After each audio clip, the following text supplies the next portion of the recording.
Paper के अंदर given है वो एज इट इज़ था, और इसमें डाटा इनपुट किया हुआ है ऑलरेडी। मतलब रिकॉर्ड नंबर जो प्रोजेक्ट कोड की बात की जा रही है वो नंबर 10 3 टाइम्स है, उसके बाद 45 2 टाइम्स है, और 64 जो है वो 3 टाइम्स है। इस तरह से अगर हम बात करें एम्प्लॉय नंबर की तो 10001 जो है वो 1 टाइम है, और 10030 उसके बाद 10030 2 टाइम्स है। इसी तरह से 21010 ये 21010 3 टाइम्स है, और मल्टीपल आइटम्स एग्जिस्ट कर रही हैं और रिपीटेड वैल्यूज़ हैं। जबकि यहाँ पे हर सेल के अंदर सिंगल वैल्यू एग्जिस्ट कर रही है।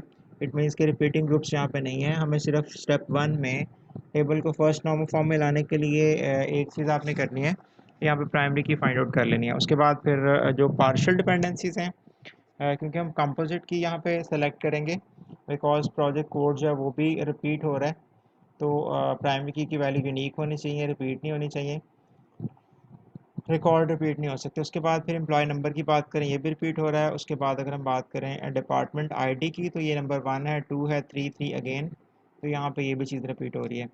अब यहाँ पे डिसाइड हमने करना है कि प्राइमरी की प्रोजेक्ट कोड होगा, उसके साथ एम्प्लॉय का नंबर होगा, या फिर डिपार्टमेंट का आईडी होगा। और यहाँ पे हमें फंक्शनल डिपेंडेंसी चेक करनी है, तमाम एट्रीब्यूट्स हैं उसकी। अगर हम बात करें प्रोजेक्ट टाइटल की, तो प्रोजेक्ट कोड के ऊपर डिपेंड करेगा बिकॉज प्रोजेक्ट सिलेक्टेड एंटिटी है ये, या उसके एट्रीब्यूट्स हैं, प्रोजेक्ट एंटिटी के एट्रीब्यूट्स हैं, वो डेफिनेटली उसके की एट्रीब्यूट पर डिपेंड करेंगे। तो ऐसे प्रोजेक्ट का जो मैनेजर होगा वो भी प्रोजेक्ट कोड पर डिपेंड करेगा। उस प्रोजेक्ट का कितना बजट है ये भी प्रोजेक्ट से रिलेटेड बात की जा रही है, मतलब प्रोजेक्ट कोड पर डिपेंड करेगा। उसके बाद अगर हम बात करें एम्प्लॉय नेम की, तो वो एम्प्लॉय नंबर पर डिपेंड करेगा। उसके बाद डिपार्टमेंट नेम की बात करें तो वो डेफिनेटली डिपार्टमेंट आईडी पे डिपेंड करेगा, लेकिन साथ में अगर हम बात करें प्रोजेक्ट नंबर 10 की, तो उसके अगेंस्ट हमें ये 1 मिल रहा है। उसके बाद प्रोजेक्ट नंबर 10 जो है उसके अगेंस्ट 2 मिल रहा है। अगर हम बात करें यहाँ पे 1001, तो ये डिपेंडेंसी किस पे जाती है, मतलब डिपार्टमेंट आईडी जो है वो किसके साथ जाना है वो हम देखेंगे सेकंड स्टेप के अंदर। उसके बाद और जो है वो ये थोड़ा सा देखने वाला एट्रीब्यूट है कि ये किसके साथ जाएगा, और जो है वो प्रोजेक्ट कोड और एम्प्लॉय नंबर इस पर डिपेंड कर रहा है। बिकॉज प्रोजेक्ट कोड जो है वो अगर हम बात करें नंबर 10 की, तो ये देखें 10 में यहाँ पे 22 आवर्स वर्क हो रहा है। उसके बाद फिर 10 पे 18 आवर्स वर्क किया जा रहा है। उसके बाद 10 पे 21, मतलब ये वाला एट्रीब्यूट 10 के अगेंस्ट अगर सिमिलर वैल्यू आती हैं तो इस पर डिपेंड करता है, लेकिन ये इस पर डिपेंड नहीं कर रहा, डिफरेंट डिफरेंट वैल्यूज़ आ रही हैं। इस तरह अगर हम बात करें एम्प्लॉय की, तो एम्प्लॉय ये तो सिंगल है, लेकिन ये 10030 जो है वो 18 आवर्स काम कर रहा है, और यहाँ पे 10030 जो है वो 16.5 आवर्स काम कर रहा है। मतलब ये एम्प्लॉय पे भी डिपेंड नहीं कर रहा ये वाला एट्रीब्यूट। हमने लास्ट टाइम पढ़ा था कि जो प्रोजेक्ट उसका आपका ग्रेड आता है ना सब्जेक्ट का किसी का, वो दो चीज़ों पे डिपेंड करता है। किसी स्टूडेंट का किसी सब्जेक्ट के अगेंस्ट ग्रेड होता है, या किसी स्टूडेंट को हमने पास फेल देखना उसका स्टेटस था, तो किसी स्टूडेंट का किसी सब्जेक्ट में ये वाला स्टेटस है, पास है या फेल है, that is full functional dependency. मतलब ये वाला जो की नॉन की एट्रीब्यूट है ऑर्स का, ये दो पे डिपेंड करेगा। और आपने इस तरह का एट्रीब्यूट फाइंड आउट करना होता है कि जहाँ से हम की को सेलेक्ट कर सकते हैं, वो की फिर गलत नहीं होती जो हम सेलेक्ट करते हैं फर्स्ट स्टेप के अंदर। तो क्योंकि प्रोजेक्ट कोड और एम्प्लॉय नंबर, ये वाला एम्प्लॉय, मतलब मैं कहता हूँ कि ये वाला एम्प्लॉय इस प्रोजेक्ट पे कितने घंटे काम कर रहा है, ठीक है। उसी तरह से ये वाला एम्प्लॉय 10030 10 नंबर प्रोजेक्ट में कितने घंटे काम कर रहा है, 18.5। लेकिन अगर हम बात करें 10030 64 वाले प्रोजेक्ट में कितने घंटे काम करता था, वो 16.5 है, ठीक है। तो ये बोथ पे डिपेंड कर रहा है ऑर्स वाला, दैट्स वाई हमें सेलेक्ट करना पड़ेगा प्रोजेक्ट कोड को और एम्प्लॉय नंबर को। ये वाला एम्प्लॉय इस प्रोजेक्ट के ऊपर इतने घंटे काम करता है, ये है डिपेंडेंसी हमारे ऑर्ड्स की। उसके बाद डिपार्टमेंट का नेम डेफिनेट डिपार्टमेंट आईडी के साथ जाएगा, एम्प्लॉय का नेम एम्प्लॉय नंबर के साथ जाएगा, बजट प्रोजेक्ट का है, मैनेजर प्रोजेक्ट का है, प्रोजेक्ट का टाइटल है वो सारा प्रोजेक्ट के साथ जाएगा। बेसिकली 3 एंटिटीज़ का डाटा एक ही टेबल के अंदर गिवन है, जिसको हमने बाद में सेपरेट करना है according to the rules of normalisation. जी स्टेप 1 स्टार्ट करते हैं। सबसे पहले तो आपने ये सारे का सारा कोड अपने पेपर पे शिफ्ट कर लेना है, बस यहाँ से देख के, और इसकी जो मिसिंग वैल्यूज़ तो हमने स्टेप प्रोजेक्ट नंबर 1 में यहाँ पे खुद से पॉपुलेट की थी, यहाँ पे ऑलरेडी गिवन है, मतलब ये वाला काम हुआ है, हमने सिर्फ प्राइमरी की सेलेक्ट करनी है।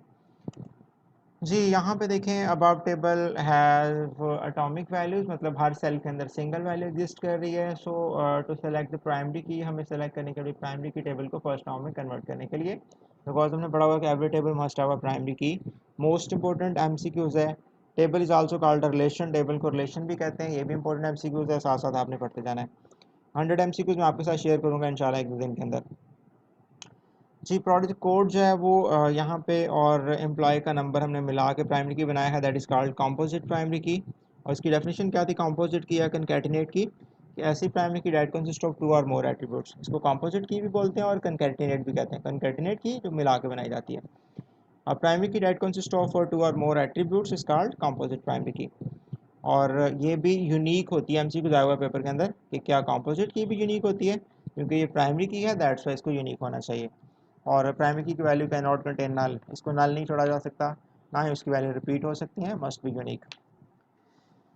जी तो ये हमारा स्टेप 1 कंप्लीट हो गया। सारे का सारा डाटा हमने लिया और उसके बाद हमने इसको जस्ट सेलेक्ट कर लिया प्राइमरी की। नीचे आप करली ब्रैकेट्स बना के बता भी सकते हैं कि प्रोजेक्ट कोड या employee number comma project code जो है वो इस टेबल की प्राइमरी की है।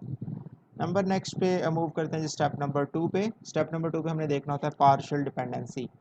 अब इसको देखें अगर हम, तो ये वाली प्राइमरी की हमारे प्रोजेक्ट कोड और एम्प्लॉय नंबर प्राइमरी की है। अब जो इस वाले पार्ट पे डिपेंड कर रहे हैं वो वाले एट्रीब्यूट्स हमने फाइंड आउट करने हैं, जो इस वाले पार्ट पे डिपेंड कर रहे हैं वो वाले एट्रीब्यूट फाइंड करने हैं, फंक्शनल डिपेंडेंसी चेक करनी है हमने। और उसके बाद जो दोनों पे डिपेंड कर रहे हैं, जैसे मैंने बोला था ऑर्स, वो इस पे और इस पे दोनों पे डिपेंड कर रहे हैं, that is called full functional dependency. और जो इस वाले पार्ट पे डिपेंड करेंगे उसे हम पार्शियल डिपेंडेंसी कहेंगे। जो इस वाले पोर्शन पे डिपेंड कर रहे होंगे प्राइमरी की के, उसे भी पार्शियल डिपेंडेंट कहेंगे। Let's move the next. जी हमने कहा जी above table contains partial dependencies because उसमें कुछ तो प्रोजेक्ट कोड पर डिपेंड कर रहे थे एट्रीब्यूट, कुछ जो है वो एम्प्लॉय आई नंबर पर डिपेंड कर रहे थे। तो कन्वर्ट करने के टेबल को सेकंड नॉर्मल फॉर्म में we have to remove partial dependency को ख़त्म करना पड़ेगा, देन आपका टेबल सेकंड नॉर्मल फॉर्म में आएगा और एक टेबल मल्टीपल रिलेशंस में कन्वर्ट हो जाएगा। जी प्रोजेक्ट कोड पे प्रोजेक्ट का टाइटल डिपेंड कर रहा है, उसके बाद प्रोजेक्ट का बजट डिपेंड कर रहा है और प्रोजेक्ट का मैनेजर कौन है वो डिपेंड कर रहा है। ठीक है, तो ये सारे एट्रीब्यूट नॉन के एट्रीब्यूट्स हैं जो कि इस वाले पार्ट पे, इस वाले एट्रीब्यूट पे डिपेंड कर रहे हैं और ये प्रोजेक्ट कोड प्राइमरी की का पार्ट है, that's why these are partially dependent on this attribute. और ये डिटर्मिनेंट होता है एरो के साइड वाला एट्रीब्यूट, ये भी हम एमसीक्यू आ सकता है। उसके बाद हम कह सकते हैं कि प्रोजेक्ट कोड जो डिटर्मिन कर रहा है प्रोजेक्ट टाइटल को, प्रोजेक्ट कोड डिटर्मिन कर रहा है प्रोजेक्ट के बजट को, और प्रोजेक्ट कोड डिटर्मिन कर रहा है प्रोजेक्ट के मैनेजर को। इस तरह से project title is functionally dependent on project code, project budget, और project manager is functionally dependent on project code. इसी तरह से एम्प्लॉय का नंबर किसको डिटर्मिन कर रहा है, एम्प्लॉय के नेम को, उसके बाद डिपार्टमेंट की आईडी को, डिपार्टमेंट के नेम को। इसको ज़रा चेक कर लेते हैं। ये देखें सपोज़ यहाँ पे हम आते हैं, तो एम्प्लॉय का नंबर जब भी 10001 आएगा तो हमें आईडी क्या मिलेगा, 1 मिलेगा। ठीक है, अब दोबारा देख लें 10001 तो नहीं है यहाँ पे, तो ये नहीं एग्जिस्ट नहीं कर रहा। 10030 इसको देखें तो यहाँ पे 2 लिखा हुआ है। 10030 जहाँ भी होगा अगर यहाँ पे 2 ही मिल रहा है तो मीन्स के ये वाला नॉन के एट्रीब्यूट भी इस पर डिपेंड कर रहा है। ये हमने चेक किया कि 10030 जहाँ भी है वहाँ पे 2 मिल रहा है और अकाउंट मिल रहा है, और फिर 10030 जहाँ भी है 2 है और यहाँ पे अकाउंट है, इट मीन्स के ये वाला नॉन के एट्रीब्यूट ये दोनों इसके साथ जाएंगे, इस पर डिपेंड करें फिलहाल इस लेवल तक, लेवल 2 तक। 21010 21010 यहाँ पे 30 है, 3 है सॉरी, यहाँ भी 3 है और यहाँ भी 3 है, और सेल सेल और सेल, मतलब ये दोनों एट्रीब्यूट जो हैं वो इस पे डिपेंड करें। आप वैल्यूज़ को पकड़ के करके चेक कर सकते हैं ताकि इसमें कोई मसला ना हो आपका। जी नेक्स्ट हमने लिखा कि एम्प्लॉय का नेम तो डेफिनेटली एम्प्लॉय नंबर पर डिपेंड करना था, लेकिन डिपार्टमेंट का आईडी भी डिपेंड कर रहा है इस पर और डिपार्टमेंट का नेम भी इसमें डिपेंड कर रहा है। ये हमारा सेकंड टेबल बनेगा, ये फर्स्ट टेबल बनेगा। और ये थे पार्शियली डिपेंडेंट एट्रीब्यूट्स। उसके बाद फुली फंक्शनल डिपेंडेंस, ऐसा नॉन के एट्रीब्यूट जो प्राइमरी की पे डिपेंड करता है, फुल प्राइमरी की पे, इंटायर प्राइमरी की पे, या फुल सेट ऑफ प्राइमरी की पे, that is called fully functional dependent. तो ये हमारा थर्ड टेबल बनेगा। इसको हम फर्स्ट टेबल बना लें, इसको हम सेकंड टेबल बना लें और इसको थर्ड बनाएंगे बिकॉज यहाँ पे एक ट्रांजिटिव डिपेंडेंसी एग्जिस्ट कर रही है, क्योंकि यहाँ पर डिपार्टमेंट एक अलहदा एंटिटी है और एम्प्लॉय एक अलहदा एंटिटी है। इसको हम थर्ड स्टेप में जाके सेपरेट करेंगे। 3 रूल बच्चों आपने यहाँ पे याद रखने हैं। फर्स्ट ऑफ ऑल, टेबल को फर्स्ट नॉर्मल फॉर्म में लाने के लिए रिपीटिंग ग्रुप को ख़त्म करना है और एटॉमिक वैल्यू के एलिमेंटल वैल्यूज़ को अचीव करना है आपने। हर सेल में सिंगल वैल्यू होनी चाहिए और टेबल की प्राइमरी की होनी चाहिए। नंबर सेकंड पे, क्योंकि हम कंपोजिट की लगा चुके होते हैं फर्स्ट स्टेप के अंदर, क्योंकि कोई भी कॉलम यूनिकनेस प्रोवाइड नहीं कर रहा होता, दैट्स वाई सेकंड स्टेप में आके आपने पार्शियल डिपेंडेंसी देखनी है कि जब भी कंपोजिट की एग्जिस्ट कर रही होगी टेबल के अंदर, तो डेफिनेटली कोई ना कोई एट्रीब्यूट्स ऐसे होंगे जो एक एट्रीब्यूट पर डिपेंड कर रहे होंगे, एक फील्ड के ऊपर, और कुछ जो है वो सेकंड फील्ड के ऊपर डिपेंड कर रहे होंगे, और कुछ एक दो एट्रीब्यूट ऐसे होंगे जो कि फुली डिपेंडेंट होंगे इंटायर प्राइमरी या फुल सेट ऑफ प्राइमरी की पे। तो ये हमारे दो सिनेरियो निकलेंगे स्टेप नंबर 2 में। हमने इसके 3 टेबल डिज़ाइन कर लेने हैं इसी स्टेप के अंदर नेक्स्ट पेज के ऊपर। ये देखें जी, प्राइमरी की बना प्रोजेक्ट का कोड और project title, project manager, project budget non के एट्रीब्यूट्स हैं और वैल्यू को रिपीट नहीं करना। 10 वन टाइम आएगा बिकॉज ये प्राइमरी की है और डाटा रिपीट नहीं करना हमने। 10 के अगेंस्ट आपको पेंशन मिलेगा, मैनेजर का नेम जो है वो आपको मिलेगा अहमद और ये उसका बजट होगा। 45 के अगेंस्ट आपको सैलरीज मिलेगा, काशिफ होगा और इतना उसका बजट होगा। और 64 मतलब तीनों वैल्यूज एग्जिस्ट कर रही थी लेकिन वो रिपीट थी, और वो यहाँ पे रिपीट होंगी जहाँ पे कंपोजिट की है, ठीक है, ये और ये। अब अगर इधर सेम है तीनों, तो यहाँ पे तीनों डिफरेंट होंगी। तो कंपोजिट में यूनिकनेस कैसे मिलती है, या डिफरेंट वैल्यू पहले में होती है दूसरे में डिफरेंट होती है, ठीक है, दोनों मिला के डिफरेंट होगा, एक दूसरे से डिफरेंट होगा। अब देखें यहाँ पे अगर दोबारा से 10 आ रहा है, इधर वैल्यू चेंज हो रही है। एक और चीज़ चेक कर लेते हैं, 21 0 10, 21 0 10 यहाँ पे है, और यहाँ पे सेम है लेकिन इस साइड पे डिफरेंट है, यहाँ पे 64 है, यहाँ पे 10 है। तो एक एट्रीब्यूट आपको यूनिकनेस प्रोवाइड करेगा। इस पूरे को हमने चेक करना होता है, पूरे रिकॉर्ड को। ये फुल फंक्शन डिपेंडेंसी का टेबल बन गया। ये हो गया हमारा प्रोजेक्ट से रिलेटेड टेबल, और इसको हमने प्रोजेक्ट रिलेशन का नाम दिया, इसको हमने वर्किंग आवर्स का नाम दिया क्योंकि इसमें आवर्स की बात की जा रही है कि कौन सा बंदा किस प्रोजेक्ट के ऊपर कितने घंटे काम करता है। नंबर नेक्स्ट पे यह है थर्ड हमारा एम्प्लॉय और डिपार्टमेंट का रिलेशन, जिसको हम स्टेप नंबर 3 में जाके फर्दर डिकम्पोज करेंगे, इसको तोड़ेंगे। और डिपार्टमेंट का आईडी जो है वो डिपार्टमेंट के नेम को फाइंड कर रहा है। 1 के अगेंस्ट आईटी ही आना है, 1 के अगेंस्ट आईटी आना है यहाँ पे। तो इट मीन्स कि ये रेपिटेशन है और ये हमारा एम्प्लॉय का रिकॉर्ड आ गया, ठीक है। जब हम इसको तोड़ेंगे तो फिर हमारा 1 0 0 0 1 1 है, 1 0 0 30 जो है वो किधर है। उसके बाद ये वाला बंदा भी डिपार्टमेंट 1 में काम कर रहा है, उसके बाद ये वाला बंदा जो है डिपार्टमेंट नंबर 2 में काम कर रहा है।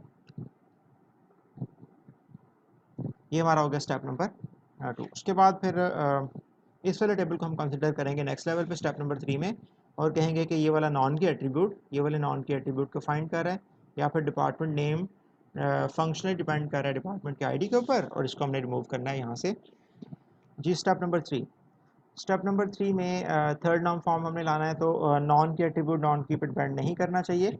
अगर कर रहा है तो वो ट्रांजिटिव डिपेंडेंसी होती है, उसको ख़त्म किया जाएगा तो टेबल हमारा थर्ड नॉर्मल फॉर्म में आएगा। तो यहाँ पे बता दिया कि डिपार्टमेंट का आईडी किसको फाइंड आउट कर रहा है, डिपार्टमेंट के नेम को, या फिर department name is functionally dependent on department ID. यहाँ पे डिटर्मिनेंट है और ये यहाँ से डिटर्मिन हो रहा है जी। ये दोनों डिपेंड कर रहे थे नॉन की एक दूसरे पे, इसको हमने सेपरेट टेबल में शिफ्ट कर दिया तो ये डिपार्टमेंट का टेबल बन गया। डिपार्टमेंट आईडी मतलब 1 2 3 3 डिपार्टमेंट्स थे, एक आईडी था, एक अकाउंट्स का, एक सेल था। इसको हमने यहाँ पे शिफ्ट किया और उसके बाद फिर एम्प्लॉयज़ हमने सारे लिखने हैं, और इसलिए ये वाला हमारा 1 और 1 रिपीट हो रहा है, 2 और 2 रिपीट हो रहा है। ये हमारी फॉरेन की है, तो हमने पढ़ा था कि फॉरेन की वैल्यू जो है वो यूनिक नहीं होती, लेकिन प्राइमरी की वैल्यू यूनिक होती है। फॉरेन की वैल्यू नल भी हो सकती है, मतलब इसके अगेंस्ट कोई डाटा आइटम नहीं हो सकता। वो मैंने पहले वीडियो में आपको एग्जांपल दी हुई है, जो फर्स्ट मैंने आपके साथ शेयर की थी नॉमिनेशन की, और अगर वो नहीं सुना आपने तो बेसिक स्टेप्स हैं, फर्स्ट है, सेकंड है, थर्ड है, उसको आप पढ़ लीजिएगा। हाँ जी, यहाँ पे फिर टेबल हमारा एम्प्लॉय का नेम और डिपार्टमेंट आईडी यहाँ पे एज अ फॉरेन की है, दोनों टेबल के रिलेशन बनाने के लिए। उसके बाद मैंने एक डेटाबेस स्कीमा पूरा डिज़ाइन कर दिया चारों टेबल्स का। यहाँ पे देख लें कि ये प्रोजेक्ट रिलेशन है, इसमें प्रोजेक्ट का कोड होगा एज अ प्राइमरी की, प्रोजेक्ट टाइटल नॉन की एट्रीब्यूट, प्रोजेक्ट मैनेजर नॉन की एट्रीब्यूट, प्रोजेक्ट बजट नॉन की एट्रीब्यूट। उसके बाद फिर प्रोजेक्ट की फर्स्ट हमारा टेबल बन गया। देन प्रोजेक्ट कोड यहाँ पे और एम्प्लॉय नंबर कंपोजिट की है प्राइमरी की। उसके बाद और ये फुल फंक्शनल डिपेंडेंसी वाला टेबल। और कीप इन माइंड कि यहाँ पे ये प्राइमरी की है तो इधर आया इस टेबल के अंदर तो ये फॉरेन की है। उसके बाद एम्प्लॉय का relation, employee number, employee name और डिपार्टमेंट आईडी। यहाँ पे एम्प्लॉय नंबर प्राइमरी की है और यहाँ पे जाके वो कॉम्पोजिट की है।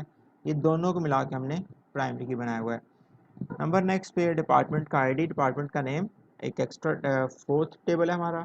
और यहाँ पे प्राइमरी की डिपार्टमेंट आईडी है, जबकि यहाँ पे जाके वो क्या बना हुआ है, एज अ फॉरेन की इस्तेमाल हो रहा है। फॉरेन की को हम डॉटेड लाइन से इंडिकेट करते हैं।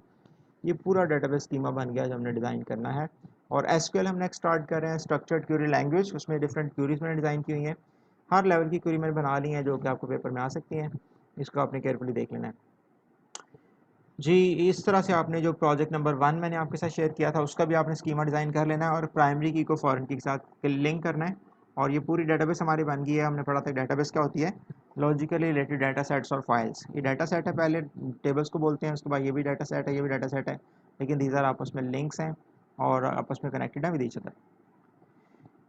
लो जी, उसके बाद नंबर नेक्स्ट पे एक और असाइनमेंट है। कस्टमर का नंबर है, कस्टमर का नेम है, प्रॉपर्टी नंबर है जहाँ पे वो रेंट पे रह रहे हैं। उसके बाद प्रॉपर्टी का एड्रेस है, रेंट स्टार्ट है, रेंट एंड है, कब उसने किराए पे रहना शुरू किया, कब ख़त्म कर दिया। उसके बाद कितना रेंट है उस बिल्डिंग का या उस पोर्शन का। उसके बाद ऑनर कौन है उसका और ऑनर का नेम क्या है। इसमें स्टार्टिंग पॉइंट आपको क्लू बता दूं कि कस्टमर नंबर जो है और उसके बाद प्रॉपर्टी नंबर जो है और ऑनर नंबर जो है, these are the unique attributes. इनमें से हमने प्राइमरी की फाइंड करनी है, लेकिन कंपोजिट हम बनाएंगे बिकॉज 76 रिपीट हो रहा है। यहाँ पे PG4 और PG4 रिपीट हो रहा है और यहाँ पे 40 40 30 ये 40 रिपीट हो रहा है। मीन्स कि एक को हम प्राइमरी की नहीं बना सकते, दो को मिला के बनाना पड़ेगा। सो रेंट जो है वो किसके साथ जाएगा, प्रॉपर्टी नंबर के साथ कि इस प्रॉपर्टी का कितना रेंट है। उसके बाद प्रॉपर्टी का एड्रेस भी इसके साथ जाएगा। कस्टमर का नेम कस्टमर के नंबर के साथ जाएगा। ऑनर का नेम ऑनर के नंबर के साथ जाएगा। ये एक ओवरव्यू मैंने बता दिया कि आपने 2-3 प्रोजेक्ट्स कर लिए हैं, थोड़ा सा आइडिया आपको बन गया होगा। उसके बाद जी रेंट स्टार्ट और रेंट एंड। इस वाले कस्टमर ने इस वाले प्रोजेक्ट या प्रॉपर्टी में कब रहना शुरू किया और कब उसने वो चीज़ बिल्डिंग छोड़ दी। ठीक है, अगर हम देखें 76 जो है वो PG4 में रह रहा है और इस डेट को उसने रहना शुरू किया। उसके बाद 76 जो है वो इस बिल्डिंग में भी रहना चाह रहा है या रहा है और उसने इस डेट को स्टार्ट किया था। मीन्स टू से कि ये वाली जो स्टार्ट डेट और एंड डेट है वो डिपेंड कर रही है कस्टमर नंबर और कस्टमर प्रॉपर्टी नंबर के ऊपर। ठीक है, तो दैट विल बी प्राइमरी की ऑफ द टेबल। इसको आपने ट्राई करना है और ख़ुद से बनाना है, स्टेप 1 स्टेप 2 स्टेप 3। इसका मैंने डेटाबेस स्कीमा जो डिज़ाइन फाइनल डिज़ाइन बनेगा वो बना के रख दिया है। इसको स्क्रीनशॉट ले लें और इसको देख लें। ये फाइनली आना चाहिए रिज़ल्ट। 4 टेबल बनेंगे, इसमें प्राइमरी की होगी पहले नंबर पे, उसके बाद नंबर सेकंड पे पार्शियल डिपेंडेंसी को चेक करना है आपने और फुल फंक्शनल डिपेंडेंसी। ये देखें फुल फंक्शनल क्या होगा, रेंट स्टार्ट और रेंट एंड, ये दोनों पे डिपेंड करेगा। जबकि कस्टमर का नंबर कस्टमर के नेम पर डिपेंड करेगा, ये एक दूसरे पर डिपेंड करेंगे। उसके बाद प्रॉपर्टी का नंबर एड्रेस भी होगा, रेंट पे होगा और ऑनर भी इसके साथ जाएगा और ऑनर का अलग टेबल भी बनेगा। ठीक है, ये प्राइमरी की इधर आके फ़ॉरेन की बन रही है, ये प्राइमरी की यहाँ पे जाके फ़ॉरेन की बन रही है और ये वाली प्राइमरी की यहाँ पे फ़ॉरेन की बन रही है। ये जिसको आपने असाइनमेंट के तौर पे कर लेना है, नहीं तो नेक्स्ट वीडियो में इंशाल्लाह आपको सारे के सारे नॉमिनेशन के जो आंसर्स हैं, जो सॉल्यूशंस हैं, वो सारे प्रोवाइड कर दूँगा। ठीक है, फाइनल असाइनमेंट आपने खुद से जो करनी है, पहले डाटा इनपुट करना है यहाँ पे, उसके बाद ये दो वैल्यूज़ आपने इनपुट करनी है 603 उसके बाद कंपोजिट की कौन सी बनानी है, इट्स अप टू यू। और इसका सोल्यूशन भी आपको नेक्स्ट वीडियो में शेयर करूँगा। लेकिन जी आज के लिए इतना ही, बाकी इंशाल्लाह नेक्स्ट लेक्चर के अंदर।